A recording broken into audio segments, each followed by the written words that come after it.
Hey everyone, Tony D. Little Jones in the other room asleep. Didn't want to disturb her. I'm going to check out these videos. I got places to be today. Full length James Bond trailer. Gotta look at it. It's all over the internet today.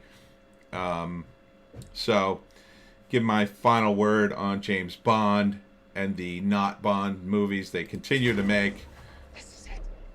This is it. When her secret finds its way out, it'll be the death of him. James Bond, I've made you redundant. Not as long as there are people like you in the world. Change everything. Yeah, not really. I mean, was that it? I've never flown one of these things before. No.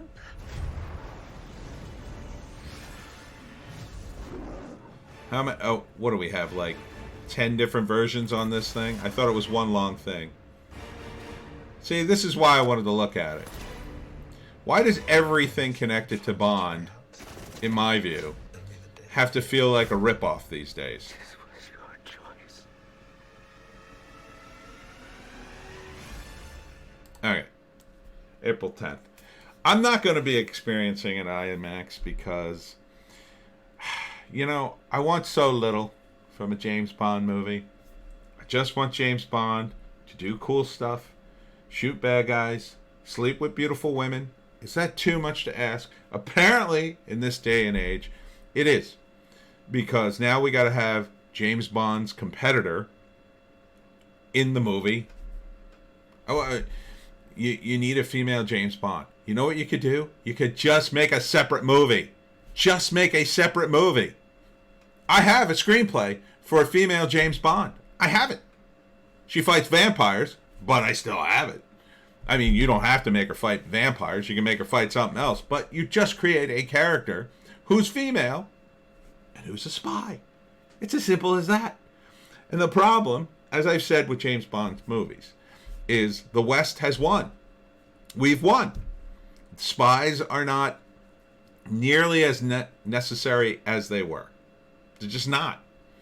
Why do you need a spy when you can send a flying robot over a country that doesn't have flying robots, that doesn't have an air force? You can spy on people, you can blow them up. What's the point of a spy? What's the point? Most of the competitors on the world stage don't have the technology. It's not like it was back in the day.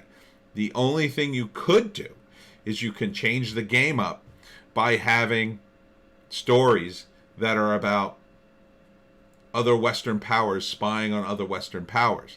Now, see, I don't think Hollywood wants to do that because it's harder to explain and harder to sell why, for instance, say, I don't know, France would want to spy on the United States. They do. All countries spy on other countries because, and all of them spy on the United States because they have to. The United States runs the world. You know, our closest competitor would be China, but, you know, and kind of Russia. But you got to understand, these are second tier countries now as compared to the United States. And, you know, compared to the UK, I mean, it's just not, from a creative standpoint, you need your protagonist to go up against a foe worthy of his skills. James Bond went up against the Soviet Union. That was a foe worthy of his skills.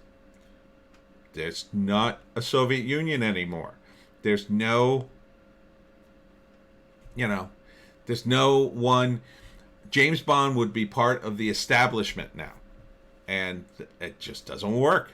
So if you're going to do a female spy, you need to put her in an organization that would make sense, that would be fighting against, for instance, the corruption of these big organizations like the EU or the United States or something like that. I mean, if you want to do it, if you want to go full fight the patriarchy, woke BS, then do a character who's a spy for like an Antifa-like group. And she gets in to the corrupt world of men and does some damage or whatever it is. Now, good luck selling that. Good luck, making her a hero when she's just causing chaos. I don't think you could really do that and pull it off. Not in this day and age. You need a protagonist in a spy film that makes sense. That's why in Archer, they still use the KGB and the Soviet Union. They realize, like, they're the funnest ones. You know, you need a villain worthy of Bond.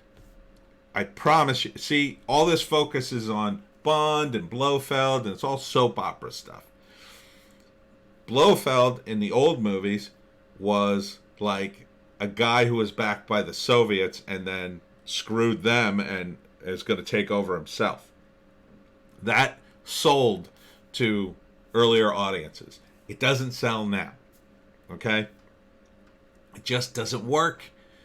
So you need a new take on the entire Bond. I say put him back in the Cold War. With the next Bond, make the thing a period piece and it'll totally work again. That would be the easiest thing to do. The second thing you could do is you have to change the nature of the you have to really drill down into the current political climate and take some real risk. So in other words, you're going to have and name real organizations like ISIS, like the Saudis. You know, you're going to have to make them look bad in these movies and talk about real world politics. Otherwise, you're just wasting everybody's time, in my view. That's just my personal view.